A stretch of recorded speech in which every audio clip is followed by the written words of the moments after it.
So I'd like to begin by acknowledging that the land on which we gather is the traditional territory of the Haudenosaunee and the Anishinaabe. We're here today to discuss the measures that we are taking to protect Canadian workers like these great workers of Stelco and industries like this great steel mill against the illegal and unjust tariffs imposed by the United States on Canadian steel and aluminum.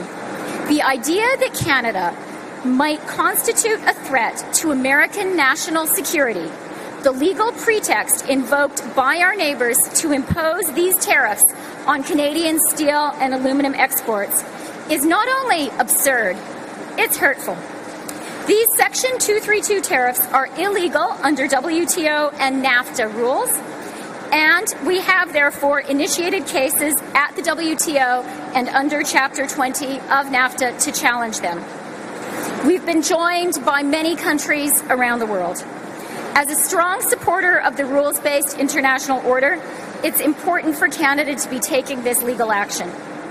Canada has no choice but to retaliate with a measured, perfectly reciprocal, dollar-for-dollar response. And that is what we are doing. On May 31st, the Prime Minister and I announced that Canada will impose tariffs on imports of steel and aluminum and other products from the United States, representing the total value of 2017 Canadian exports affected by the U.S. measures. This is $16.6 billion, Canada's strongest trade action since the Second World War. Following extensive consultations with Canadians, today we are publishing our two final tariff lists. One list that will be subject to a 25% tariff, and a second list that will be subject to a 10% tariff. These countermeasures will only apply to goods originating from the United States. They will take effect on July 1st and will remain in place until the United States eliminates its trade restrictive measures against Canada. Where possible, we have sought to put products on the list that can be easily sourced from either Canadian or non-U.S. suppliers. I'd like to take this opportunity to thank all the Canadians who have been very actively engaged in the consultations on these lists. I'm extremely grateful for all of your input that has helped us to build the best possible retaliatory list. As we take these steps in response to the Section 232 tariffs, we are acting in very close collaboration with our like-minded partners in the European Union and in Mexico. I was, in fact, in Brussels on Tuesday, in part to discuss this issue, and I've been in touch with Mexican officials this week. It's important to point out that these countries are also subject to the Section 232 tariffs, which were imposed on June 1st, and they are also allies and neighbors of the United States. Canada's approach is and will be this: we will not escalate and we will not back down. Judging by the feedback I have received in the past few weeks, countless Canadians of many diverse political points of view agree with this approach. I cannot emphasize enough the regret with which we take these countermeasures. We are acting very much in sorrow, not in anger. But the U.S. tariffs leave Canada no choice but to defend our industries, our workers, and our communities. And I can assure you that we will maintain the firm resolve to do so. The solution to this unprecedented dispute is for the United States to rescind its tariffs on Canadian steel and aluminum, which do not pose any kind of security threat to the United States. U.S. trade restrictive barriers. Our government remains in very frequent contact with the U.S. administration. In fact, I counted up this morning, and I've spoken to Ambassador Lighthizer already 6 times this week, and I have expressed our willingness to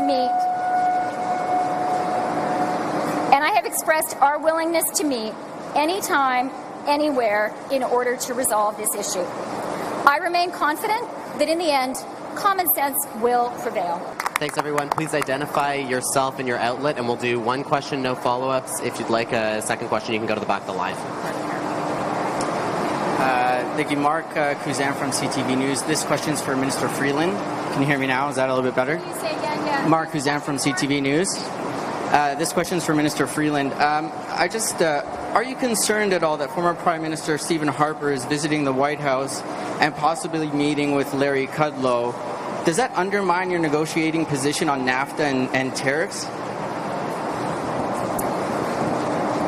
You know, one of the things which has been incredibly valuable for Canada throughout the NAFTA negotiations, and more recently as the 232 measures have come into effect, has been the incredibly united position that Canadians have demonstrated. And I think there has been unity of premiers with the federal government, of mayors. I spoke actually to the mayor of Hamilton this morning, and he asked me what he could do to help. He talked about all the U.S. mayors he's been in touch with. And, you know, this has been not a partisan issue. We have had support across the political spectrum for the Canadian position, and that is really important because Canada has had these illegal measures imposed upon it, and these are measures affecting our great workers, and we need to stand together to support them.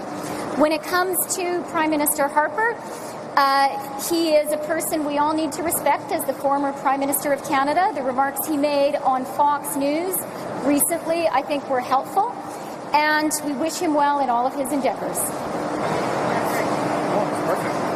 Hello, I'm Marie Morrissey, CBC. Minister Freeland, are you concerned that the measures you've announced this morning will lead to further retaliation measures by the United States? There is absolutely no grounds for such a response, and I want to be very clear that Canada's actions are permitted under NAFTA rules. This is a responsive action. It is a reciprocal action, perfectly reciprocal. We've taken very great care with that. It is a dollar-for-dollar response. The U.S. action, which initiated this, is an illegal action under both WTO and NAFTA, which is why we have taken cases there, and we are perfectly within our rights to respond. I'd also like to point out that Canada has quite intentionally been measured and restrained in its response. U.S. tariffs have been in place on Canadian goods since June 1st. Ours go into effect on July 1st. So in all ways, we have been very restrained. As I said, our approach is that we will not escalate, but equally, we will not back down.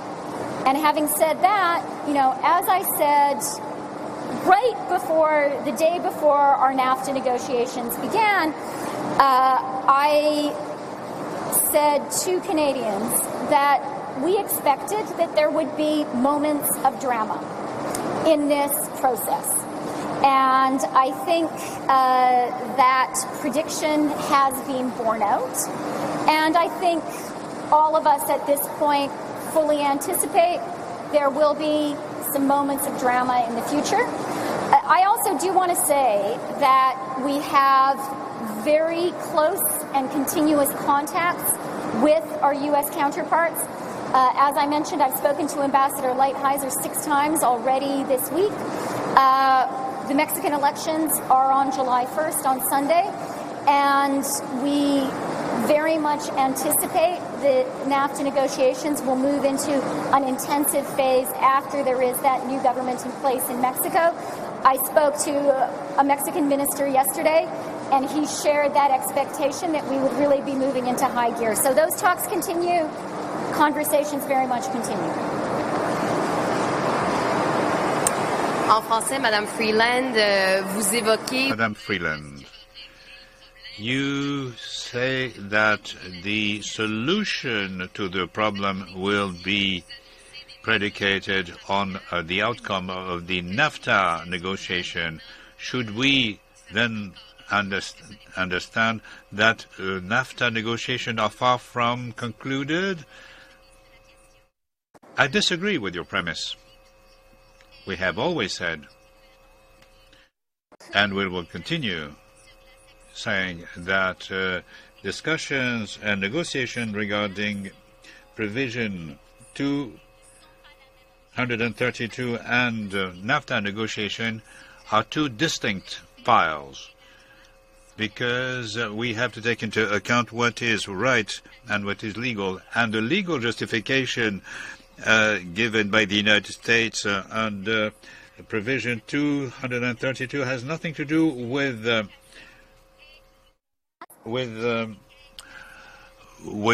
trade and commerce. They are based on a so-called threat for security. And this is why this is what is important for Canada, to have a clear and firm answer. And regarding the NAFTA negotiations, they continue, of course, but of course, the Mexican election is an important element of the current situation, but they will be held on Sunday. And I am confident and determined. And I just know also that both Mexico and the United States, and together with Canada, do intend to resume negotiations in a very intensive manner. I believe that the summer will be a very intense period for negotiation. Hello, Armina Lagaya from the Canadian Press. My question... Thank you. My question is for you, Minister Freeland. Clearly, with the deepening trade dispute, no signs that the U.S. will back down. Where do you think Canada's relationship with the U.S. president will go from here?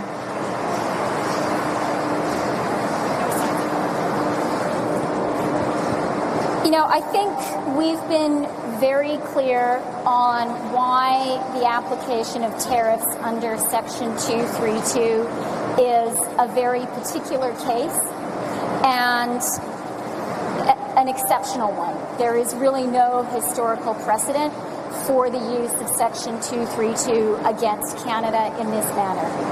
And that's the reason that the Canadian response has needed to be firm.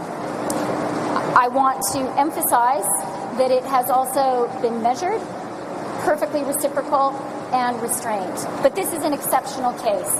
When it comes to NAFTA, our negotiations are ongoing, and I expect they will enter a renewed, intensive phase after the Mexican election. And I'd like to point out to people that when it comes to trade, we trade a lot with the United States every day, including today and tomorrow. Canada and the U.S. do more than $2 billion of business every day. Canada is the single largest market for the United States, larger than China, Japan, and the UK combined, and that relationship continues to exist. As everyone knows here, you know, all Canadians, all journalists, I think all workers, you know, all of us have very close and deep connections with the United States. There are neighbors, there are business partners, there are friends, many of them are our relatives, and those connections remain very strong and intact. In fact, I have to say one of the things that has been really touching for me has been the number of letters I have received from Americans apologizing for the Section 232 action and assuring me, saying, you know what, we're going to get back to common sense. And that's one of the things that gives me so much confidence that we will get there. And then the final thing to say is we continue to work closely with the United States on a number of different issues.